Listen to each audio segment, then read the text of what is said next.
Vous savez, à chaque tournage, on a des surprises et encore une fois cette semaine, on a vraiment une location de tournage incroyable dans la belle région, évidemment, de Charlevoix. Comment ça va, Alex? Salut Ben, ça va bien toi aussi? Oui, absolument. Explique-nous où on est parce que c'est complètement incroyable le setup qu'on a là. Écoute, on est à quelque part, comme tu dis, d'assez exceptionnel. Oui. On est sur le top, en fait, de la montagne familiale, nous autres. C'est notre petit hameau de paix. Oui. On appelle ça le monastère. Fait que c'est qu'on vient se ressourcer un peu. Absolument. Paradis pour venir faire une petite saucette en motoneige, là, Oui. pour venir prendre un petit 2 minutes, nous permettre de nous refixer sur notre journée puis sur notre vie en général. Ouais, profiter de la vie, évidemment, C'est exactement avec ça. des amis. Et là, on t'a bien Complètement. entouré avec ta gang. Exact. Ben là, cet après-midi, là, on était avec mon beau-frère Pierre, qui est artiste peintre ici à Baie-Saint-Paul. Oui. Puis Émile, là, mon chum, qui est chef au Faux Berger ici à Baie-Saint-Paul. OK. Fait que des gars de la place, finalement, qui sont en motoneige aussi avec nous autres après-midi, Oui. qui nous accompagnent. Des amis, puis en plus, des employés pour l'entreprise, pour la fromagerie et tout ça. Exact. Ben Émile, lui, dans le fond, eux autres sont propriétaires de leur entité, fait qu'ils sont locataires sur place. Et là, bon, OK, on parle évidemment de la région de Charlevoix, région exceptionnelle, côté entrepreneurial aussi, qui est très développée chez vous, évidemment. C'est une entreprise qui dure depuis combien d'années maintenant? Écoute, l'entreprise a été fondée par nos parents en 95. Oui. Puis moi puis ma soeur, on est la 2e génération. OK. Fait que maintenant, tu sais, au départ, c'était vraiment la fromagerie qui était le projet initial.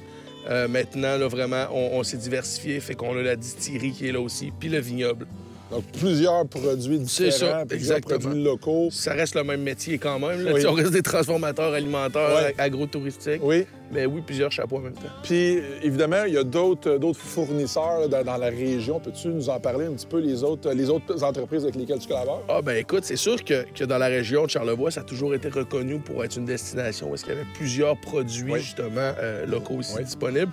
Puis ça vient tellement agrémenter aussi L'expérience. l'expérience totale, tu sais, que ce Oui. soit avec les alcools, que ce soit avec les bières de la microbrasserie Charlevoix ou avec les viandes là, de charcuterie charlevoisienne, les viandes biologiques de Charlevoix. On a nous qui fait du fromage, on a la laiterie Charlevoix aussi qui en fait. Fait que plusieurs petits commerces, justement, qui viennent bonifier l'expérience motoneige dans Charlevoix.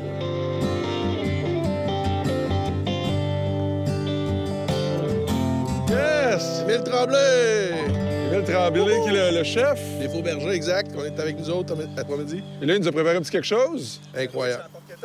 Yes! Fait que Absolument. porchetta, des viandes bio avec un peu de tome de brebis. La sauce au jalapeno à Jean-Thomas Fortin, abordée des corneilles. Puis votre petit pain maison que vous faites. Charlevoix goûte très bon. Elle est belle la vie, hein? Wow!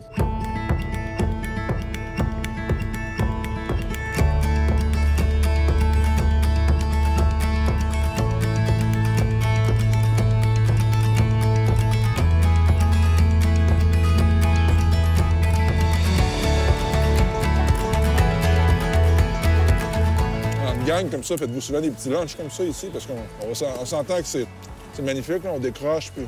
Et là, ce qui est le fun aussi avec votre entreprise, c'est qu'au-delà d'avoir justement l'entreprise familiale, les employés, ta gang, finalement, c'est des chums. Là. Ben oui, ben la c'est vibe ça. est vraiment familiale, Exact. vraiment amicale. Ben c'est très charlevoisien, je te dirais, comme mentalité puis comme approche, tu sais. Que ce soit avec les restaurateurs, avec les artistes qui sont là, avec les autres amis producteurs, tu sais, que ce soit les viandes bio de Charlevoix, charcuterie charlevoisienne à côté, la laiterie Charlevoix, tu sais. Vous entriez de est l'entraide, tous- ben là, oui. oui. Puis ça reste qu'on partage. On essaie de partager les bons moments parce que finalement, c'est ce qui nous rassemble puis c'est ce qui fait... Oui. Tu sais, on fait toute la même job, finalement, tu sais. Puis c'est cool de pouvoir le faire en motoneige ici, ben... Absolument. Tu sais, puis c'est nécessaire pour l'hiver de même, tu sais. Oui, absolument. Ça nous donne accès à des spots qu'on n'aurait jamais Ouais, accès, ouais. tu sais. Fait que c'est le fun parce qu'il y a vraiment un mariage entre, finalement, le outdooring, entre parenthèses, la motoneige, évidemment, ce que vous faites. Puis finalement, c'est juste être un bon vivant, profiter de la vie, finalement. Là. Puis tu sais, ça reste que Charlevoix, finalement, en motoneige, c'est des paysages, Oui. c'est des producteurs. Tu sais, ça reste que ça vient tellement combler l'expérience, finalement. Absolument. Il n'y a pas beaucoup de place dans le monde où est-ce qu'on peut tout avoir aussi proche puis aussi de grande qualité, tu sais. Peu importe où est-ce que tu vas être dans la région, finalement, que ce soit justement dans un relais de motoneige à Saint-Siméon, que ce soit dans un relais de motoneige à Notre-Dame-des-Monts, que ce soit au Manoir Richelieu à Pointe-au-Pic, Oui. mais tu réussis toujours à avoir finalement des produits locaux qui Oui, sont vraiment. là. Fait que tu es au milieu du bois, puis tu as accès à du stock de très grande qualité, puis de la motoneige incroyable en même Absolument, temps. absolument. Fait qu'il n'y a pas grand-chose qui peut accoter ça. Alex, il faut parler du développement économique, évidemment, de ta région, Charlevoix. Il y a plusieurs jeunes qui s'en vont d'un grand île, d'un grand centre pour travailler Est-ce que c'est quelque chose qui était important pour toi de rester ici? Écoute, moi, j'ai fait mon cégep puis mon université à Québec, qui est juste à côté, finalement, mais qui est un grand centre quand même. Oui. Pour revenir ensuite, moi, c'était primordial dans ma tête de revenir en région. Il n'y avait pas vraiment d'autre choix que ça. Tu sais, la reprise de l'entreprise familiale, finalement, il n'y a rien qui a été forcé, c'était très naturel. Mais moi, c'était de revenir en région. Puis l'entrepreneuriat ici en région, ça nous a toujours parlé. Tu sais, ça reste qu'il y a toujours un contact qu'on a avec les gens, notre réseau qui est super le fun ici. Tu sais.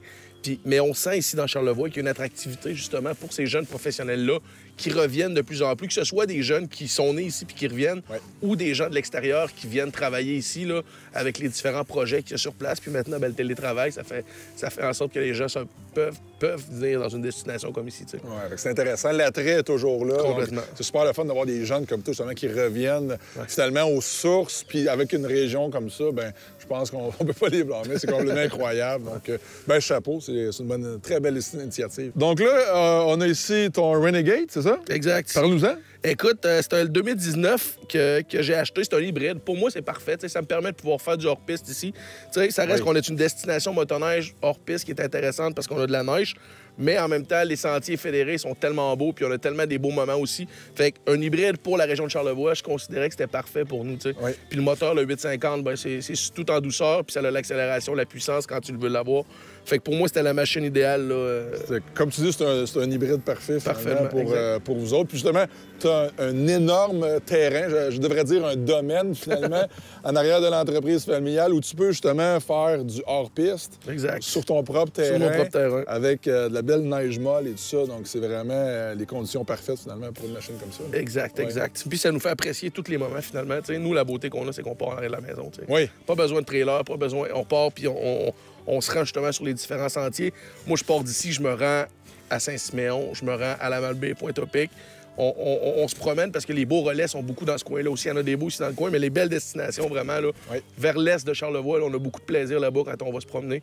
Que ce soit sur les chemins de ZEC, finalement, de pourvoirie qui sont des sentiers fédérés là-bas. La 3, c'est exceptionnel là-bas. Là, quand même, partir de sa cour arrière pour aller directement dans les sentiers sans même devoir embarquer notre motoneige dans le pick-up, dans la remorque. Alex, un gros merci à toi et ta gang de nous avoir reçus ici. Ça a été une journée incroyable et délicieuse. Ben, t'es toujours le bienvenu si tu repasses dans le coin. C'est sûr qu'on va revenir. Ça marche. Merci. Matane puis la Gaspésie, c'est une région, vraiment, c'est un paradis, la motoneige. Je suis sûre que les autres régions vont dire la même affaire. Les gens, une fois qu'ils n'ont plus de neige dans leur région, souvent, ils nous appellent pour savoir, si je pars de tel endroit, je peux aller à quel endroit? Est-ce que les sentiers sont convenables? Fait que, non, je pense que la Gaspésie, elle est prometteuse pour les motoneigistes, mais elle est ici aussi vraiment un carrefour de la motoneige. C'est en 2019 que le changement s'est amorcé.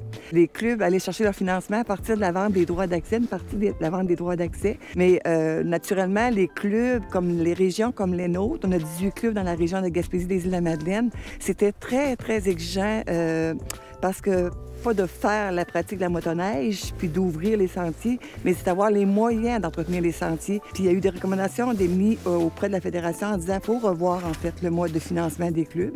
Fait que on a été, la Fédération a entendu les commentaires des clubs, des régions périphériques, dont la Gaspésie, les Îles-de-la-Madeleine, puis on était une des premières régions pilotes pour justement expérimenter ce nouveau modèle qu'on appelait le modèle 2020. L'argent vendu par rapport aux droits d'accès est centralisé au niveau de la Fédération. La Fédération nous donne un retour de la vente des droits d'accès journaliers puis des droits d'accès annuels. Elle nous donne aussi de l'argent par rapport à l'achat des surfaceuses. C'est quand même 90 %, dépendamment des critères. Il y a des critères naturellement, c'est pas mur à mur. Là. Les réparations majeures avant, là maintenant, c'est 50 % qu'on reçoit de la Fédération. Pour l'instant, c'est pas l'ensemble des clubs qui ont adhéré au modèle 2020. L'année prochaine, la donne va changer. Parce que là, justement, l'équité, ça va être vraiment les mêmes paramètres au niveau provincial.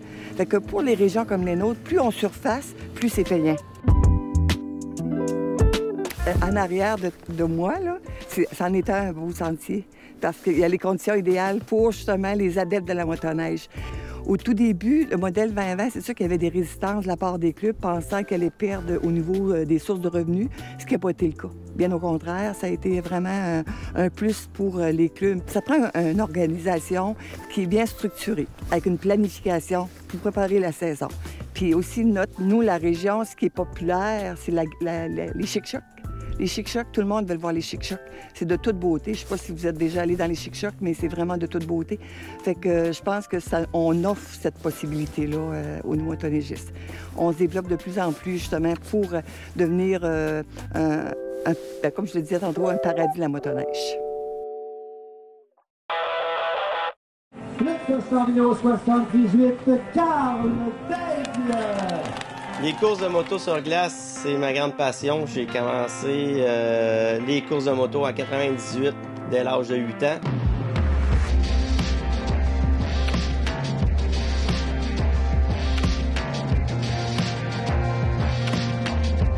C'est mon père qui m'a amené aux courses de moto. C'est sûr que à cet âge-là, c'est nos parents qui nous apportent un petit peu la passion. Mes parents, c'est des passionnés de sport motorisé. Dont la moto en faisait partie. Ici, dans mon coin, Roxton Pound, on a les grands noms comme Andrew Ranger, Pascal Picotte, Kevin Lacombe et tout ça qui pratiquaient juste ici à côté sur mon lac.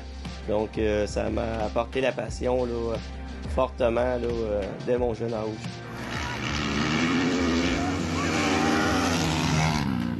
Dans les sports motorisés, qu'est-ce qu'on recherche le plus? C'est beaucoup l'adrénaline. Donc, aller plus vite, se surpasser, aller chercher nos limites personnelles. C'est sûr qu'on course beaucoup contre des rivales, on veut les dépasser, tout ça. Mais au final, c'est vraiment se surpasser nous-mêmes. Et c'est sûr qu'on ne se le cachera pas, l'adrénaline est au rendez-vous. Valco, c'est la piste, c'est le circuit, c'est l'événement que tout le monde veut aller au-devant. Je course, moi, principalement pour les fans, pour donner un show. Ça, c'est ça qui me passionne aussi. Donc, Valco, c'est là qu'on retrouve le maximum de personnes parce qu'ils sont là pour le snowcross, la motoneige à Noval. Donc, on arrive là, Valco, pour les fans. Ça roule très vite, c'est impressionnant. On rentre dans les coins à environ 175 km à l'heure, donc c'est vraiment impressionnant. La foule est toujours en délai, les motos, on les voit, on voit les estrades se remplir quand on embarque sur la glace. C'est vraiment le fun. La moto sur glace, il y en a beaucoup qui peuvent trouver ça dangereux. Ça traque encore plus que sur l'asphalte. Donc on peut pencher la moto là, à 2-3 pouces de la glace et on est encore 100% sur les roues.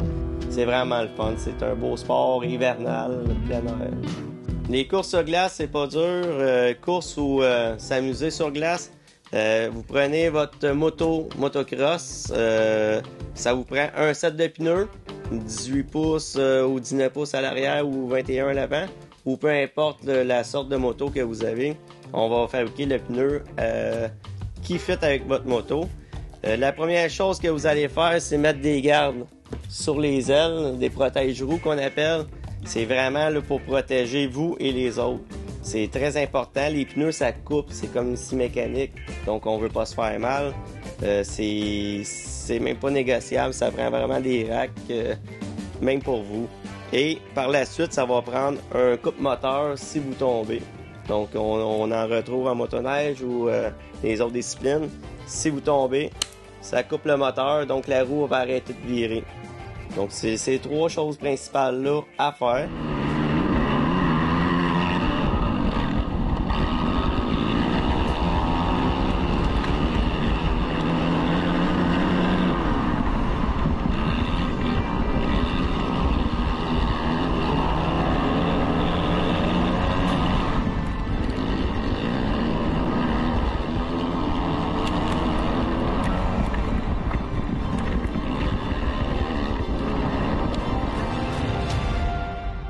Mes attentes pour Valco cette année, je mentirais si je dirais que ça ne me dérangerait pas de finir deuxième. Donc on y va pour gagner tout le temps. C'est ça mon plaisir.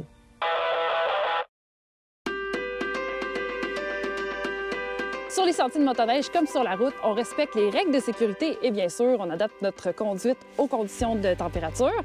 Malgré tout, un accident, ça peut arriver. Si ça arrive, qu'est-ce que je fais? La première chose à faire, c'est de vérifier si personne n'est blessé. S'il y a des blessés, tu appelles le 911 immédiatement. Ensuite de ça, la deuxième étape, c'est vraiment de t'assurer de sécuriser les lieux. Donc, tu envoies des personnes en avant et après pour ralentir la circulation puis avertir les autres motoneigistes qu'il y a un accident. Après ça, bien évidemment, il faut que une fois que tout le monde est sécurisé, là, tu remplis un constat amiable. C'est plus simple, mais en sentier, c'est pas toujours facile. Fait que Intact, on a développé une super application qui te permet de prendre des photos, des documents puis des dégâts sur ta machine pour remplir ça de façon très, très simple. Bien, c'est très simple, effectivement. Merci beaucoup, Alain. Avec plaisir.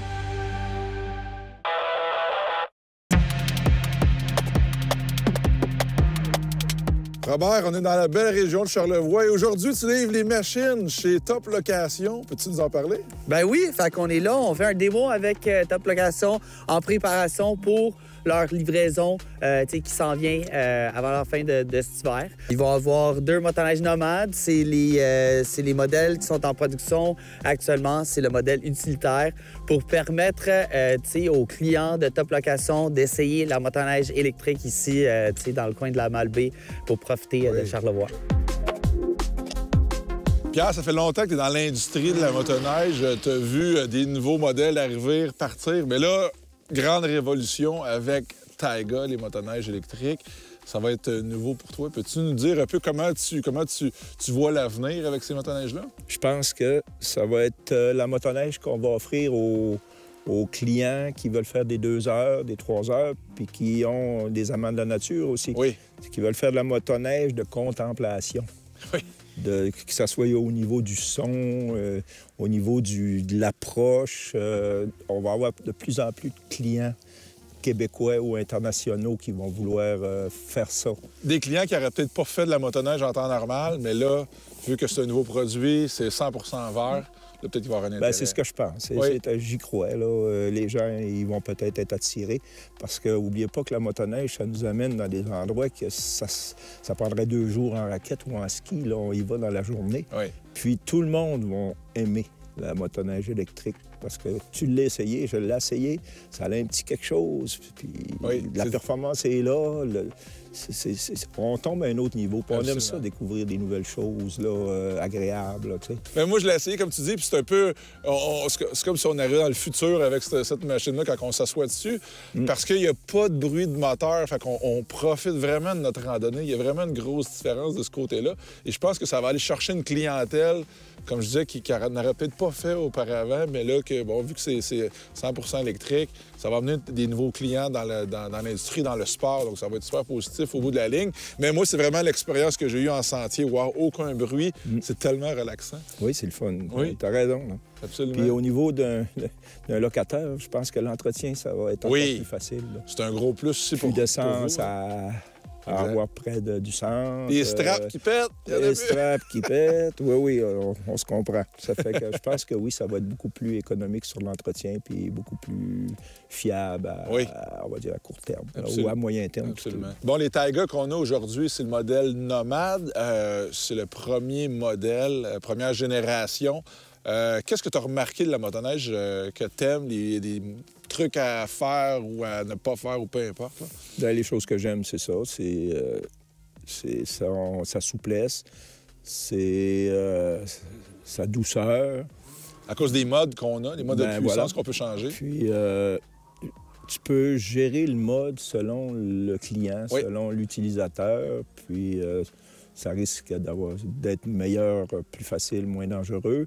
Meilleure expérience pour le client ou la cliente. Oui. C'est sûr que c'est des modèles prototypes. Au niveau des accessoires, il en manque un peu, mais tous les accessoires de motoneige sont électriques. Ça devrait pas être un problème là-dessus. Là. Ça va venir. Si on parle de la batterie? La batterie, ils l'ont mis sous le siège. Oui. Puis ça fait que c'est une motoneige qui a un centre de gravité en bas des genoux. Oui. Puis le centre de gravité, le point giratoire est assez central. Puis les courbes, ça se négocie très bien. Puis on sent que la motoneige est vissée sur le sentier.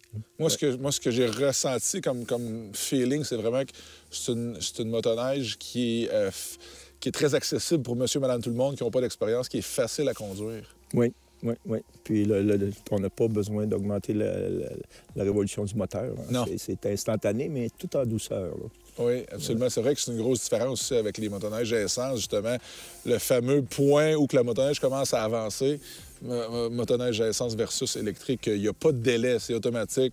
Dès qu'on pèse sur l'accélérateur, ça commence à avancer. Donc, c'est une grosse différence. Oui, puis si on relâche, bien, ça décélère. Il y a même des systèmes pour décélérer plus vite, là, pour réemmagasiner de l'énergie. Si on parle de l'accessibilité des machines, quand est-ce que les gens vont pouvoir commencer à louer ça ici, chez Top Location? L'objectif, ce serait probablement la saison prochaine. Oui. Puis j'ai l'impression qu'il va y avoir une bonne demande. Là. Au début, les gens sont curieux, c'est sûr qu'il va y avoir des gens qui vont vouloir l'essayer. Bien oui, ça va devenir un attrait touristique, les motoneiges électriques ici dans la région de Charlevoix. Ça va être unique, là. Bien, j'ai l'impression, oui. Oui, oui. Puis si on peut la faire essayer le plus possible, ça va me faire plaisir. Moi, regarde, on est là pour ça. Et si les gens veulent essayer, on est tout le temps là. Wow. Charlevoix est un paradis pour la motoneige. Ça fait que... Je pense que c'est un bel endroit pour passer quelques jours puis venir essayer ça. Les Européens, il y en a... Le monde entier va vouloir essayer ça à quelque part. Absolument. Quand les autos électriques sont arrivées, on parle de Tesla, là, c'était... Tout le monde était intrigué. Oui. C'est la même chose. Oui, bien, longue vie à Top Location, longue vie à la belle région de Charlevoix, puis on a hâte de se revoir, on a hâte d'essayer ça et de rouler ensemble éventuellement. Bien, je te remercie beaucoup pour l'entrevue, puis longue vie à Charlevoix, puis longue vie à toi et longue vie à Motoneige TV. Yes! Merci, Pierre.